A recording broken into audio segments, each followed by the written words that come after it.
So once again, I want to thank you very much for tuning in and paying attention and listening to this update, that there's no reason in the world that we should back off. This is a time to march forward. Thank you for listening.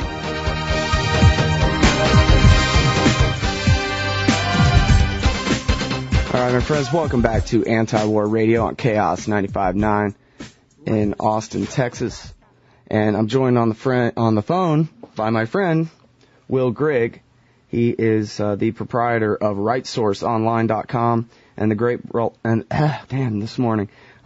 great blog freedominourtime.blogspot.com.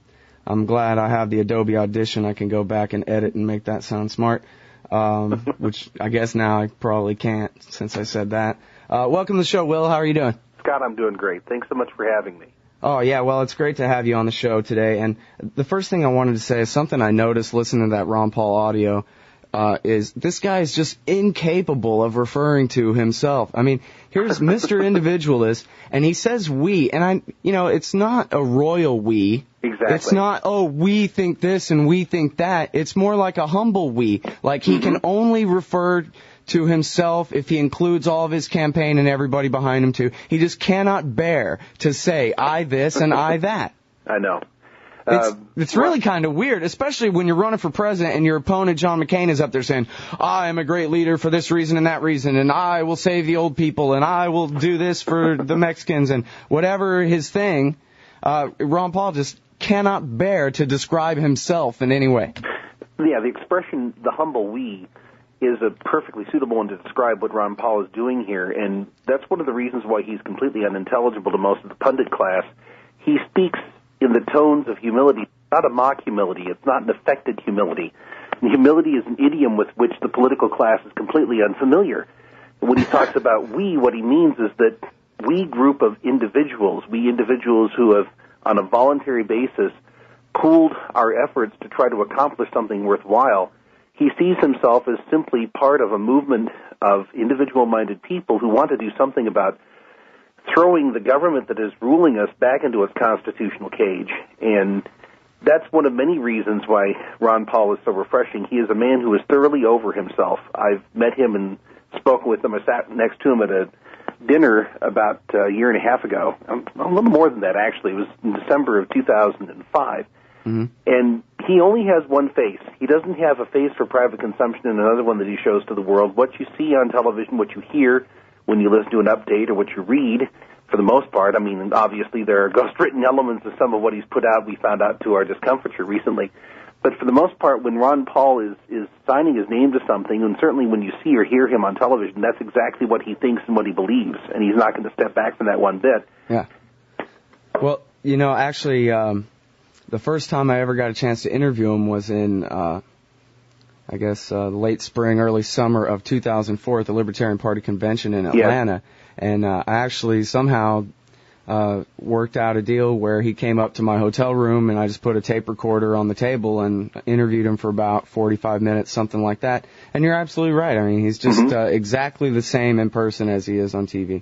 Yeah, self-effacement is a rather peculiar posture for a politician, particularly when you're running for president. And the president is a limited-term messiah, I guess, and that's certainly the nature of what's being done here is this institutional Oz being wrapped around Barack Obama. And every 4 or 8 years, we have the privilege of voting for some kind of divine emperor or king according to the common perception of what the presidency is supposed to be. And Ron Paul understands that the Constitution defines the presidency as a much more modest office than what we've been saddled with in recent decades. And that's why, once again, he's so completely foreign to the expectations of much of the public and so completely enigmatic to the pundit class. They don't understand that he's completely sincere about this, and that's why he's so refreshing to so many tens of millions of people. Yeah, I mean, it really is something to have somebody running for president against the presidency. And as he told, I thought it was a great line in the debate where he said, look, the commander-in-chief, I mean, of course, he's the only guy on the stage who's actually familiar with the text of the Constitution. The president is the commander-in-chief of the military, yes, but not of the economy, not of the country, not of the people. He's the commander-in-chief of the military. Other than that, he's just the president. Yes. The commander-in-chief label is a function of the office. That's not the name of the office, and that's not the central purpose of it. And the reason why you have that, obviously, is that you don't have a militaristic order of government, which is what we've got now. Through attrition and corruption and default, we've got a militaristic scheme in which the common citizenry supposedly is under the necessity of genuflecting before their commander-in-chief. Unless you're a member of the military, and the military branch you serve in has been called into the actual service of the United States, the president is not your commander-in-chief in any meaningful sense. And furthermore, and this is something that a lot of people don't understand, we as citizens do not really have a president. The president presides over one of the three branches of one of the governments created by our federalist system, which is to say that if you're an employee of the executive branch, yes, he presides over you. But there's no reason why a common citizen of this country should look upon the occupant of the Oval Office as in some sense his leader or his ruler. And you hear that type of language all the time, and it is something that is emitted by people who know better. That's what really disturbs me. There are a lot of people who just, by inertia, have been led to believe that the president is in some sense a royal figure, a monarch, or a dictator, at least in function, if not in specific form of the office. But there are some people who are constitutionalists who know better who talk about the idea that, well, we as Christian constitutionalists cannot vote for a non-Christian to rule over us. And I hear that sort of thing, and I let the safety catches off of my pistol, so to speak, in a mental sense, and say, no, wait a second, that's not the function of the presidency. There's nobody in this entire system of government who's supposed to be ruling over us. We're supposed to be ruled by law, all of us. Right, which is why it shouldn't matter what religion the president is, because his authority is so limited that it shouldn't matter at all. Exactly. This is why people butcher each other to death with machetes in other places, is when the other group comes to power, they can fully expect that their rights are going to be denied. Yeah. And the reason we tolerate losing an election, different factions in America, is because we figure that things are going to be, more or less the same, and we'll have a chance next time, but we're not going to be, shackled to a chair or anything. Exactly. It's not a reductionist or a zero-sum type proposition Right. if you lose an election, because the only thing that somebody wins in an election, at least according to the Constitution, is the privilege of being forced by the Constitution to protect your rights. Right. Okay, now, the centralization of power in the presidency is obviously inextricably tied with the warfare state, yes. the permanent state of war overseas. And one of the most alarming and yet least analyzed, for some reason, developments of the very recent past is the escalation of kind of tit-for-tat diplomatic plays and basing and war games and so forth between America and Russia. Now, damn it, the Cold War is over, and it turns out the whole thing about even, the Cold War being a sham and they're going to get us after all, like, that didn't work out either. It's America who's taken over the world, and it seems to me, Will, like we're picking a fight with the Russians, which is still armed to the teeth with nuclear weapons, which is beyond the ability of anyone in history to invade and regime change. Can we, other than by coup and so forth, can we not just back off the Russians? What's going on I would certainly here? hope so. I mean, Russia is ruled by an oligarchy that is more overtly criminal than some. It is not as overtly criminal as ours. Let's just confront this right up front here. After the Cold War ended, there was a brief interval in which some of us were hoping that Russia would develop into something akin to a constitutionally normalized state, which is to say it might not be Madisonian in its outlook, but at least it would become a normal state, not a crusader state, not one bent on propagating a revolution based on a universal ideology of compelled egalitarianism or some other trope of that variety, that they'd abandoned the Leninist messianic foreign policy of 7 decades. We thought it would be a wonderful thing that they'd become like us. Well, unfortunately, the reverse has happened. We've got a government in power right now that is thoroughly imbued with the Trotskyite version of Lenin's vision of universal revolution, and Russia has become more modest in its aims, and it's not cutting up trouble anywhere that I can find in any plausible sense. Yes, certainly it has client states, one of which is Iran. They have relations with Iran, just as the way that we have relations with a number of client states. I mean, our client state in the Middle East, Israel, is somewhat problematic as well. And unlike Iran, Israel actually has nuclear weapons.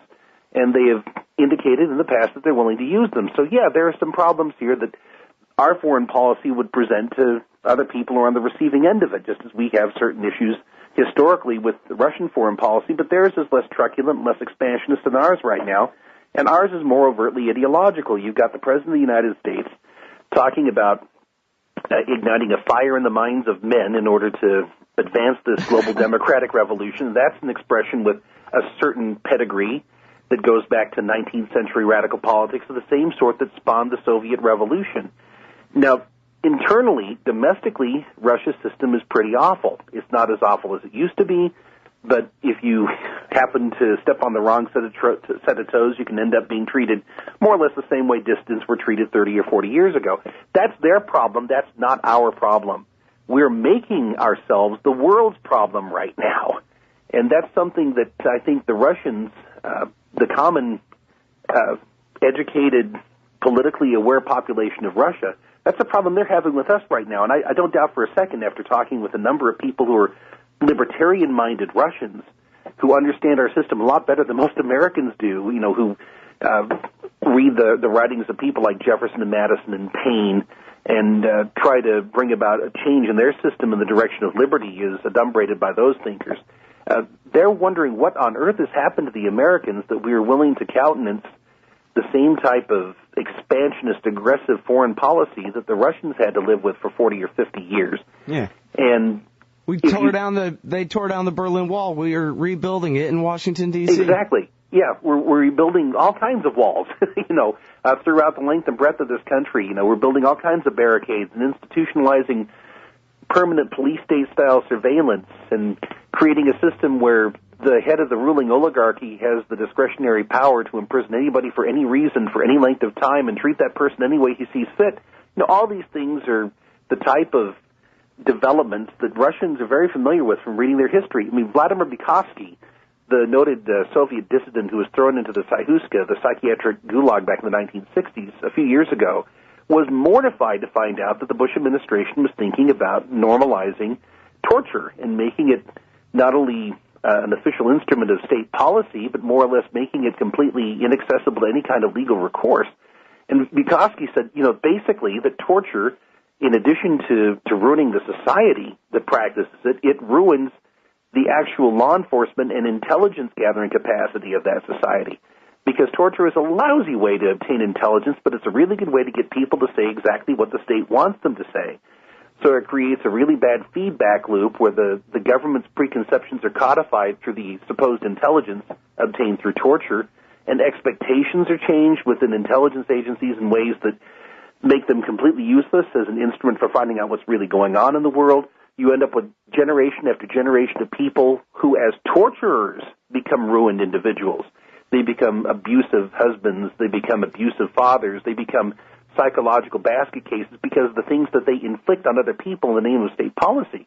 Vygotsky was pleading, this is way back in 2004, 2005, he was pleading with America not to go down the Soviet route. And now, right now, we find out from the people who are the moralites of the Republican Party that one of the few reasons why John McCain is so consummately unacceptable is because he is weak and squishy on the issue of waterboarding. Unless John McCain is willing to take a forthright stand in defense of water torture, of controlled drowning of terrorist suspects and other criminal detainees or accused criminal detainees, unless he's willing to take that position, then he's morally unsuited to the office of Commander-in-Chief. That's what conservatism is right now in Bush-era America, late Bush, almost post-Bush era America. It's completely defined by the torture function of this emancipated state we're living under.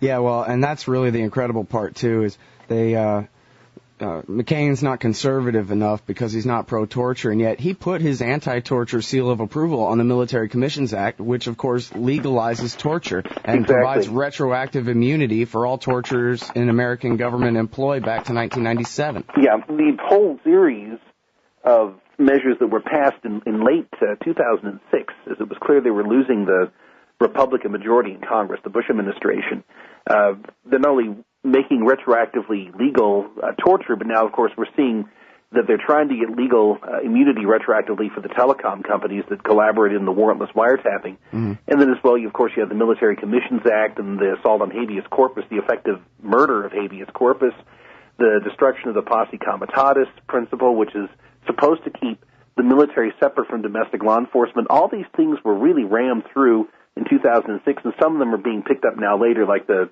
the telecom immunity proposal. Yeah, well, and we'll be talking about all that with Glenn Greenwald in the next hour. Hey, yeah, wait, he's forgotten more about this subject than anybody else has ever learned, so he's exactly the right guy to talk to. Yeah, his blog at salon.com is just incredible, and he is the kind of guy who says, "Oh yeah," and breaks out the law from 100 years ago. He knows the numbers on the laws from back then. But wait, let's stay on foreign policy a little bit before we get too far into how much America has become like the Soviet Union domestically. I want to focus on America putting anti-missile missiles on the Russian border, and the announcement by one defense minister or another, I'm sorry, I don't know the exact position, of the Russian guy that came out a couple of weeks ago, preemptively undercutting the NATO announcement of the exact same measures by a couple of days or something, I guess, announced that Russia has now adopted a policy that they're willing to use nuclear weapons in preemptive war to protect not only Russia's integrity, but that of their allies and associates around the world and so forth. And this is a major escalation when NATO came out and announced the same thing 2 days later. I mean, what is this? Are they really trying to create a new Cold War against the Russians? You've got to wonder about that. I sometimes wonder if the defining document of our foreign policy towards Russia isn't the Michael Moore film Canadian Bacon, where they were trying to blow back into existence the dim and cooling embers of the Cold War, as it were. Yeah. And the Russian premier showed up at hastily arranged summit at the White House and said, "Look, you people won. You're just going to have to live with it. You won. We withdrew. Be happy. I'm gone. You know, we've got to go back and rebuild the economy that we wrecked through this arms race. You know, you drove us into an arms race. You wrecked the economy. Good job. Now we got to go back and rebuild." But this announcement by General Yuri Balyevsky, who is the military chief of staff of Russia, came out, if I remember correctly, on a Friday. And then 2 or 3 days later, we see this announcement from NATO that they were actually considering a doctrinal change that would codify the option of a nuclear first strike on the part of NATO. Now, bear in mind, NATO has historically been treated as a defensive alliance against the Warsaw Pact, against Russian expansionism, when actually it was created as a regional affiliate of the United Nations and sort of as a quasi-standing army on behalf of the United Nations as a regional arrangement. I mean, if you go back and take a look at the documents, take a look at the Charter of NATO and the Charter of the United Nations, it clearly was created with this role in mind. And it really is, if there's anything in the United Nations system, you can say this of it, is really the only thing in the UN system that works is NATO. But it works in a way it wasn't intended to, at least supposedly. It was purportedly a defensive alliance, but the very first time that it was put into use was in 1995 when American bombers and British warplanes that were attached to the NATO alliance were used to bomb Serb positions in and around Bosnia. And then the first full-scale military conflict that NATO was involved in was the 78-day terror bombing of the former Yugoslavia in 1999 for the purpose of turning over Kosovo to a group of people attached to, of all the unlikely things, Al-Qaeda, the so-called Kosovo Liberation Army, that was armed and aided and given material support by Washington, the CIA in particular. And so you have this NATO alliance, which you would think would wither away with the end of the Cold War, which was always looking for out-of-area missions, rather, to justify its continued existence. And now, after proudly advertising its role as a defensive alliance, it's talking about the preemptive use, which is to say the aggressive use, for all intents and purposes, of nuclear weapons. And when you couple that with an expansion of NATO through the Partnership for Peace and some of its other appurtenances right into the near abroad of Russia, and the fact that there is this move to install anti-missile defense systems in Poland and other places around Russia's periphery, if you're looking at this as a Russian, as your common Ivan on the street, Ivan Ivanich, you know, the equivalent of John Smith, on the streets of Moscow, you take a look at this, and then you see how Washington's been behaving in terms of cutting up trouble in Iraq and trying to provoke a war with Iran. You're going to draw certain presuppositions, not even presuppositions, you're going to draw certain logical inferences from this, and one of them is that Washington has gone stark staring nuts. You've got the world's largest war machine. In the history of the world, there's never been a war machine to compare with that Washington has at its disposal right now. You've got the world's largest war machine and most formidable strategic arsenal in the hands of crusading maniacs.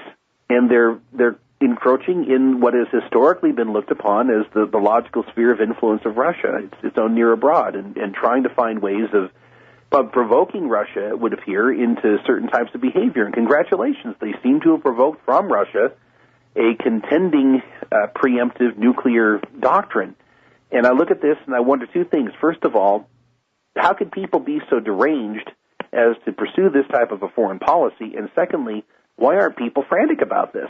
I remember back in 1983 when the Pershings were put in Europe and carrying out a policy that had been put in place by Jimmy Carter, and it was executed by Ronald Reagan, that we saw a steady stream of commentary and a couple of made-for-TV movies, including The Day After, that underscored and italicized the horrors of a nuclear war between the United States and the Soviet Union. And much of that was probably generated by what remained of the 1960s-era peace movement. We know that at least some of this was distantly, very distantly connected to KGB propaganda operations within the United States. And so maybe the absence of that type of a movement right now attests to the fact that the KGB is not what it once was, which is good news, albeit ambiguously good news given what's going on domestically here as a result of our own government's actions. But I wonder why people aren't frantic about the fact that you've got these people in Washington, in Brussels, and in Moscow talking about preemptive nuclear war. I honestly thought that one of the definite good things that had happened over the last 15 or 18 years was that we had taken a couple of steps away from the nuclear brink, and apparently we're to be deprived even of that. Well, you know, when I interviewed Chalmers Johnson a couple of weeks back, that was my joke, was that Putin had hypnotized him. When Bush looked into his eyes and saw Putin's soul, Putin hypnotized him, and now Bush is secretly a KGB agent, deliberately overextending and destroying America. None of this is really in our interests as much as it's to the detriment of theirs. But let me ask you this, though. Do you think that Russia would really get involved if we bombed Iran? Because I guess I can't remember why necessarily, but I'm sort of under the impression that the Russians would just as soon sit back and watch us do it. They would prefer we didn't, but that they're not going to, risk real conflict with us over Iran. I don't think they will. I think Putin, as a matter of fact, has said something to that effect, namely that it would be looked upon by Moscow with profound and lasting disfavor, and it would injure the relationship between Washington and Moscow. But I really don't think that they'd be willing to go to war over Iran. Yeah. And in large measure, I think that's because Putin, whatever you think of the guy, and as somebody with his background, I would have to consider him to be immensely troubling as an individual. But once again, he's not our ruler, so he's not our problem. But Putin is trying to practice logical statecraft.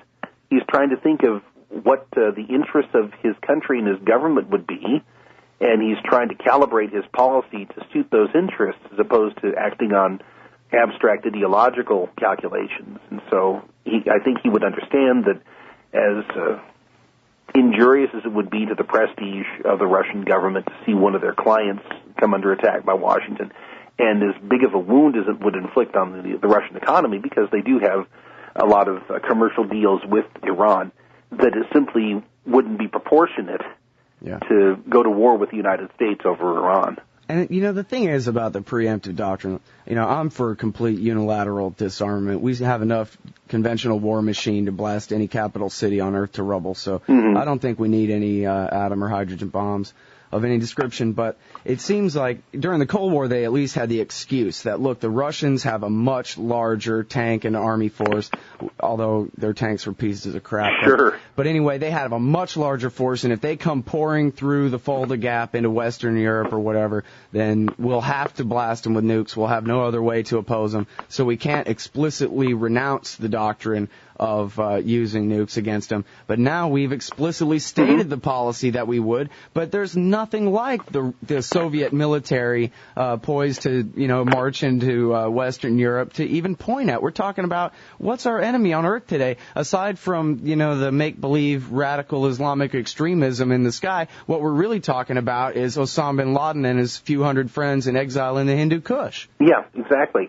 Well, when you're talking about the former Warsaw Pact, and it is very much the former Warsaw Pact, a lot of it has been folded into NATO, which is one of those developments, I think, that would make the average Ivan Ivanovich on the proverbial Russian street wonder why Washington is acting as if Russia is a threat to us.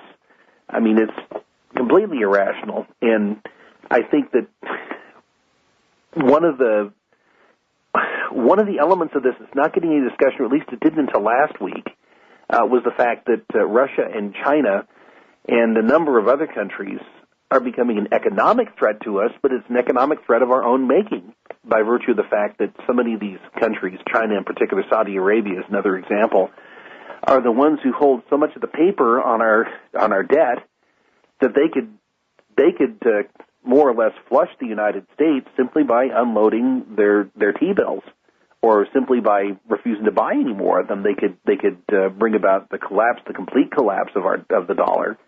And once that's gone, our military system will not endure much beyond that. I mean, that's pretty much what happened to the Soviet Union in terms of their forced draft militarization and the buildup of their huge military arsenal. I mean, we're maybe 20 years behind the Soviet Union in that respect, in terms of spending ourselves into oblivion by building a redundantly huge military sector and ruining our economy as a result. I think it was just last week that the Director of National Intelligence, in testimony before Congress, said what a number of us have been saying for years, which is that the real threat here is that we're increasingly in debt to potential foreign strategic rivals such as China and Saudi Arabia, and that if that isn't addressed, then that's probably going to be what will bring about our demise as a superpower. And that just goes to show that if something is big enough and obvious enough, eventually our intelligence sector will come to understand it. Yeah. Oh, you mean all empires fall? Well, I didn't learn that when I was 4 or anything. Okay. Now, listen, we got to talk about the domestic consequences of this, too. And reading your blog, it's freedominourtime.blogspot.com. And, this thing will just break a heart. It's an atrocity on a one-at-a-time basis going on here in America. It's basically our government at every level, according to your writings, it sure seems like, is at war with the American people. And if they can find an excuse to grab pretty much anyone and prosecute them for pretty much anything, they will do it, and they'll go to the kind of extremes that, I grew up to expect to happen in other people's countries, not my own. I know, and that's the most heartbreaking of the many bad things that have happened over the last 5 or 6 years, is that while we have been told to direct our attention outward and to imagine that wave after wave of Mohammedan myrmidons are going to come swarming over our undefended borders and start slitting throats and forcing women into burqas, what we found is that the government that is supposedly protecting us has escalated a war upon us in the name of Homeland Security, and that the entire ethic of the Homeland Security State, as I've started to call it, is based on the idea that the primary function of government is to defend itself against the people that is supposedly protecting. And we see that ethic at work, obviously, in the federal government. On the morning of 9/11, what was the priority of the federal government? It wasn't to prevent attacks on or injury to the American people at large. It was to make sure that the highest decision-making echelons of the government were secure. And on that morning, after spending how many trillions of dollars on the military and on national security, we found that really the only people who acted in defense of national security were the people who were part of that spontaneous citizen militia that formed on United Flight 93.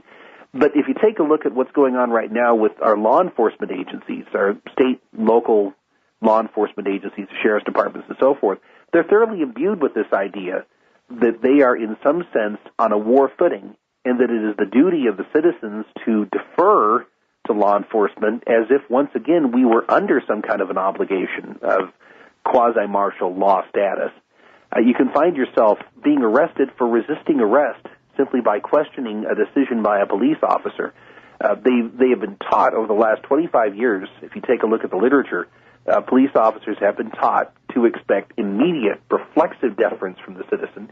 They've been taught that all citizens are, to some extent, criminals, and that's, of course, in a positivist way, true, because it is impossible for a normal, rational human being to avoid violating some obscure municipal code or regulatory enactment that has the force of law. You can find yourself getting crosswise with the enforcers of the state's whims by doing practically anything. And so what liberties we enjoy, we exercise by the grace of the state until the state sees fit to revoke them from us.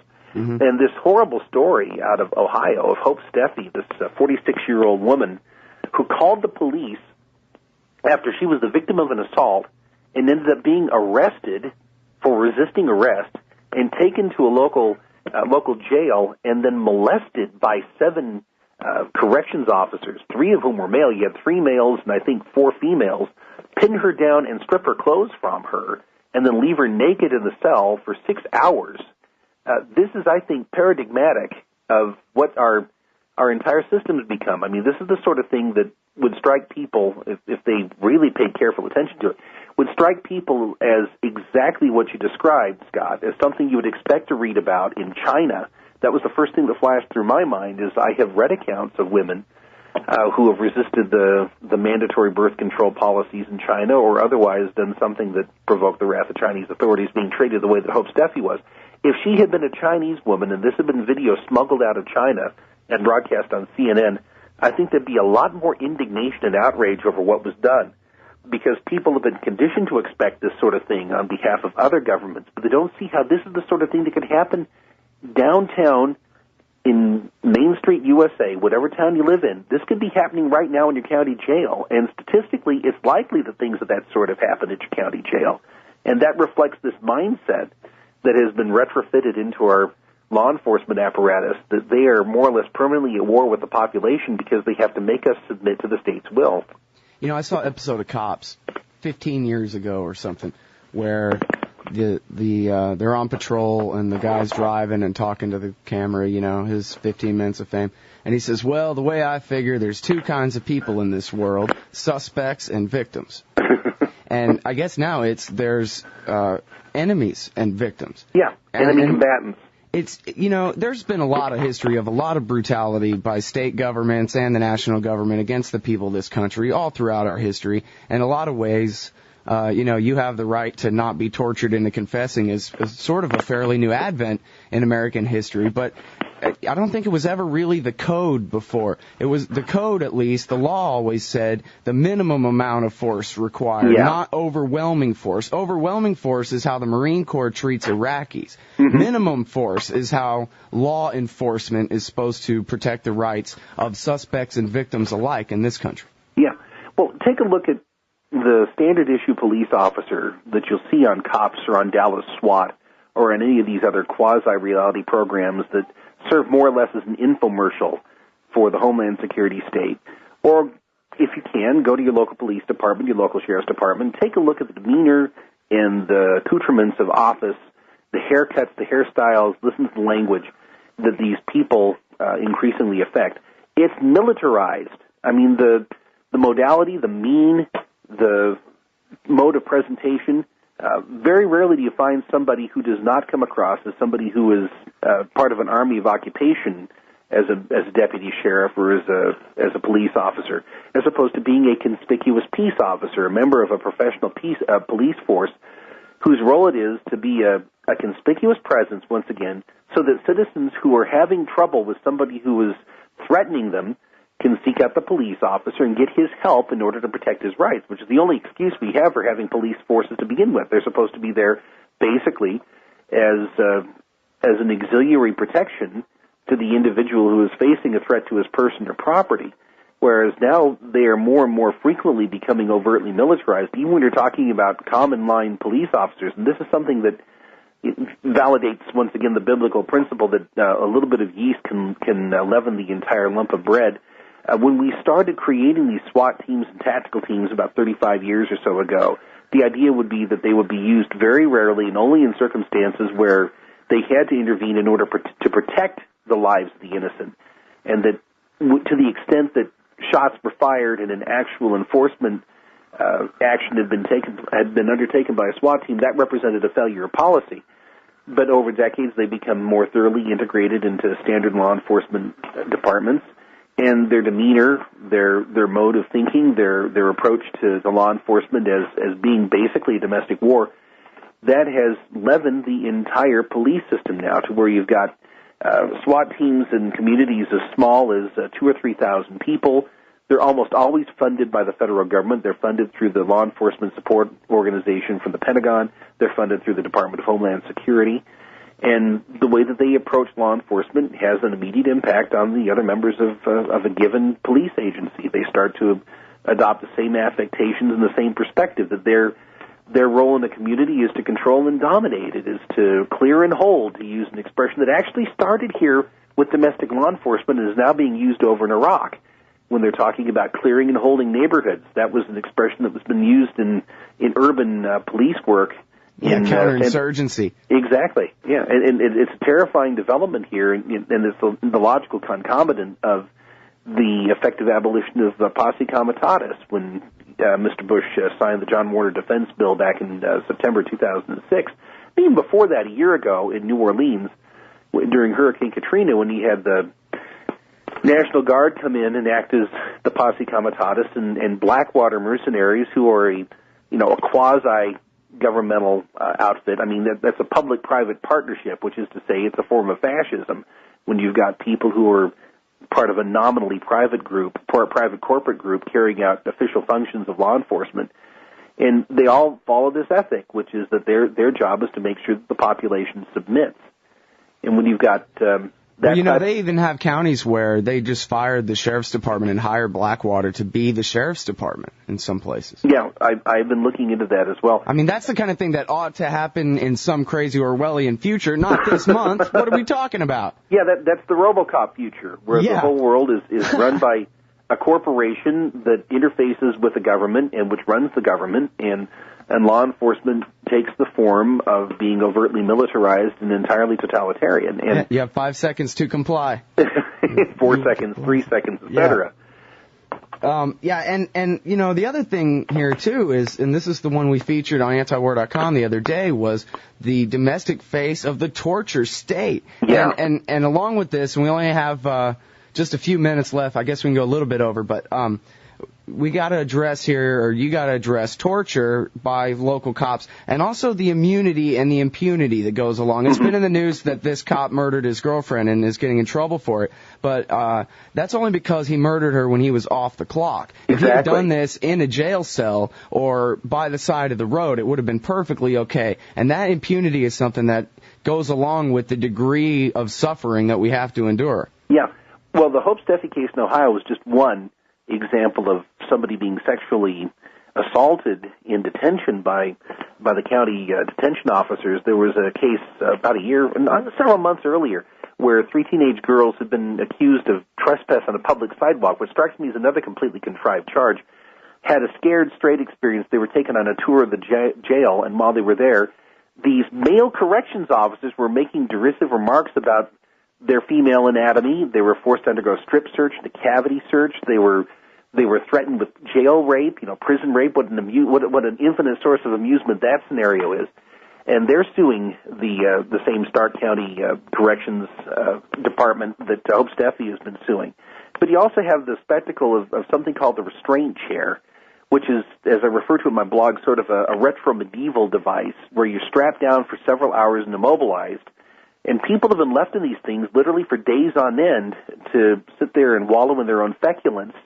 And some people have been tasered while they've been in restraint chairs. They've been pepper sprayed. On a couple of occasions, people have been permanently injured, one of whom was a paraplegic, didn't have the use of his legs. He had the misfortune of being arrested by the goons and the hire of Joe Arpaio down in Maricopa County, Arizona. Joe Arpaio has made a reputation as the world's toughest sheriff by maintaining what has to be called a gulag, a huge tent city and other facilities of people who've not yet been convicted of any crime. That's an important point here, but yet are subject to incredibly grotesque punishments for misbehavior of very trivial kinds. This poor fellow was a paraplegic, and because he had requested a catheter in order to urinate, that's something that a paraplegic has to have, he ended up being strapped in this chair with such force that he's now deprived of the use of his arms. His neck was broken. He was treated all kinds of vulgar abuse. That's just one of several hundred cases of this sort, where these restraint chairs are being used as a punitive device as opposed to being used for the purpose of restraining somebody who's become an actual threat to himself. That's the only excuse for having such a thing to begin with. But there was an incident at the Ballpoint Penitentiary in Utah where a fellow was kept in a restraint chair for 8 or 10 hours and ended up dying of positional hypoxia. In other words, he suffocated, which is a very easy thing to do if you're restrained in a certain way. And Lance McCotter, the fellow who ran that jail on behalf of Texas-based private corrections or quasi-private corrections company, went from this experience to consulting in how to run the Abu Ghraib prison in Iraq. Oh, I thought you were going to say Bush nominated him to be a federal judge, but close enough, I guess. Yeah. Close enough. Yeah. But people were so shocked by what they saw at Abu Ghraib, they didn't reverse engineer Abu Ghraib appropriately in a mental sense.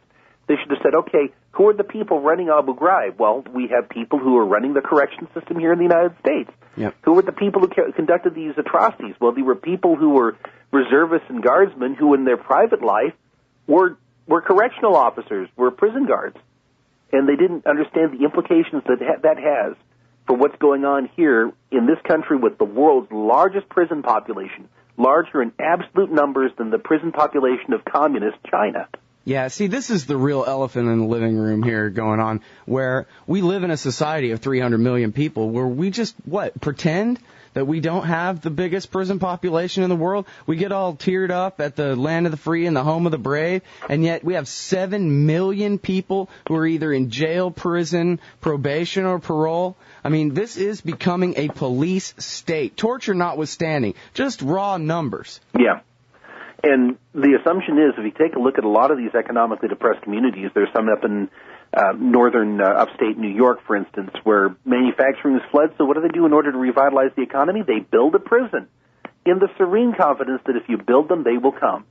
And when you have a prison population the size that we have and a population the size that we have, obviously, only a fraction of the people who are in prison or jail, probation, or parole should be there for offenses against persons and property. The numbers have been hugely inflated by the so-called war on drugs. They've been inflated again by the ancillary wars that are being waged on such things as DWI, DUI. If you're somebody who's never actually committed an offense against an individual, and through force or fraud, you've got no business being in prison. It's inexcusable. But the overwhelming majority, the absolute and overwhelming majority of people who are in our correction system right now have never committed an offense against another human being. They've run afoul of one of these positivist enactments that we call laws in this country, but they've never harmed anybody. Yeah, and let's talk about the new black codes, too, which are the laws against crack. Oh, yeah, because, exactly. This is a big deal, and to their credit, I guess, the Washington Post, deemed this important enough to cover last week. The fact that there's this agency created by the Congress called the National Sentencing Commission. Mm-hmm. And they said, listen, this apparently they have the power to do this, to say we have to get rid of these sentencing guidelines that impose hundreds of times the sentence for possession of crack cocaine as compared to the same weight of powdered cocaine, mm-hmm. when it's clearly a racial divide among consumers of the different products of cocaine that the CIA brings into the country to pay for their illegal wars anyway. And so hundreds of times the sentences, people doing life sentences with no possibility of parole for simply possessing crack, not even necessarily trading in it. And in fact, you have one of these detailed on your blog, this woman who was accused by an informant of this. She had the rather puzzling name Geneva, France. She was a 22-year-old single mother from a town just outside of Cleveland. She may have the misfortune of meeting in a social setting a guy she didn't know was an informant for the DEA. And when this guy asked her out for a date, she turned him down in large measure because he'd creeped her out considerably by saying that he could kill her and stuff her in the trunk of his car and take her to Cleveland and he'd be completely protected. He thought this was a come-on or something. But she turned him down for a date, and about a week and a half later, she was raided at her home as she was getting her kids ready for school. And they said, "Where are the drugs?" The police did. And she said, "I don't have any drugs." But on the strength of the testimony of this one drug dealer who'd been given immunity from prosecution as a cooperating witness, she ended up going to prison for 16 months. And the only reason she wasn't there for years was because this guy, his name was Jarrell Bray, ended up getting involved in a drug deal that went bad and shooting somebody. And in order to keep himself from getting a lengthy prison term, he started to rat on his DEA handler. And so a number of cases were dismissed, including hers. She had 16 months of her life stolen from her. She was taken out of the bosom of her family. Her children, her daughters, had to be raised for 16 months by an aunt. She can't get a job now because there's a 16-month gap in her work history that she cannot adequately explain in a sentence. Oh, I was in prison for 16 months, but I didn't belong there. You know, what prospective employer is going to consider that at face value? Right. And this is just a perfect example of this manic, rampant infestation of government-employed informants that are creating these criminal cases on the basis of their uncorroborated testimony. The FBI has at least 4,000 of these parasites on its payroll, according to the Budget Authority request from last year. The DEA has thousands more. Those are just the ones they're willing to admit to. Yeah, it's becoming like East Germany. Oh, and the finish up of that thing about the sentencing guidelines. Here, Congress's agency said we got to undo this. This is just absolutely unjust. Yeah. And then the White House, in the form of Michael Mukasey, the Attorney General of the United States, sent out an official letter to Congress demanding that they undo the decision of the body that they had created, because this is going to let the worst of the worst, violent, terrible criminals in America free. And I thought, wow, the worst of the worst violent criminals in America, and all they ever were able to convict them on was possession charges or selling? Yeah, if that were true, we'd be living in a nearly crime-free utopia. Yeah. If the worst of the worst consists of people who, for their own dubious recreational pursuits, have obtained a substance that was perfectly legal 100 years ago, in essence, crack wasn't around, but cocaine certainly was. If that's the worst problem we have to deal with, then we pretty much solved the social equation. We really should be doing away with jails anyhow. Right.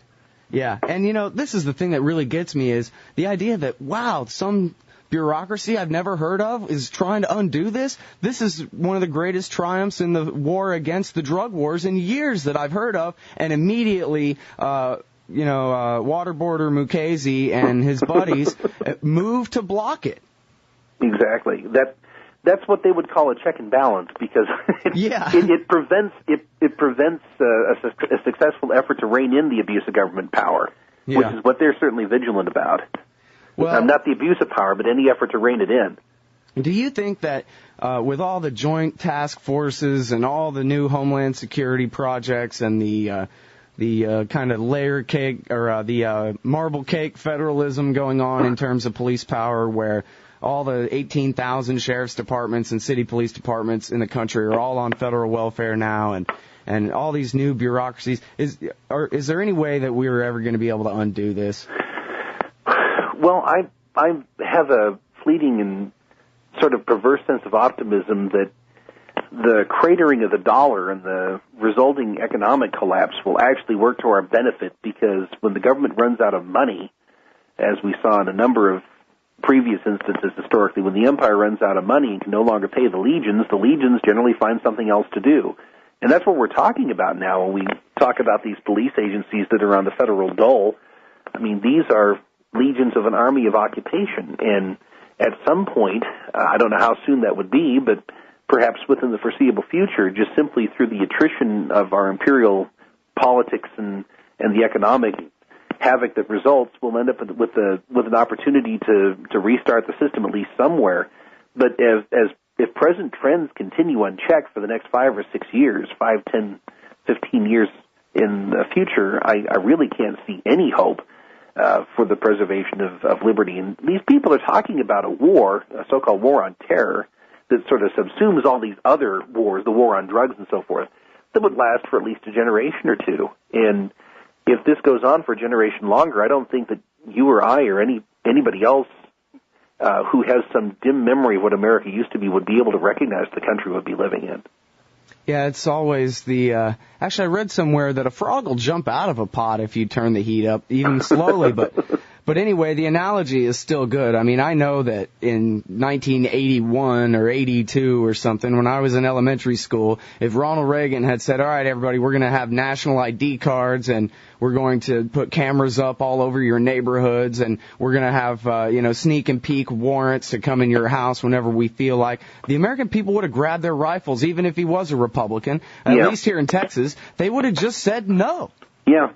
Exactly. But you just, I guess as long as you have a scary enemy with brown skin and a funny hat, then who could strike at any moment from the shadows, I guess you can get away with anything. I guess so. The problem is that we've lost our ability to communicate with our ancestors in the sense of being able to read the Constitution and the Federalist Papers and understand the principles that are inscribed therein. When we're living in the middle of this protean change of our republic into whatever it is our republic is becoming, it's really difficult for people who are not thinking in historic terms to have some baseline understanding of what a normal society looks like. And one of the very valuable things that people can do now in this modern samizdat that is Internet journalism and independent radio and so forth is to try to describe to people what a normal society would look like. I mean, what we're living in right now is common, but it's not normal. A normal society defined by our Constitution and the better parts of our heritage would be radically different. You know, you would have, as Ron Paul likes to say, liberty, peace, and prosperity, rather than being organized around the proposition that we have to support the commander-in-chief and the regime that he heads in this perpetual war against whatever enemy it is that will be named later. Yeah, all right, everybody. That's William Norman Grigg. He writes at freedominourtime.blogspot.com and RightSourceOnline.com. His new book is called Liberty in Eclipse, The War on Terror and the Rise of the Homeland Security State. Thanks very much for your time today, Will. Thanks, Scott.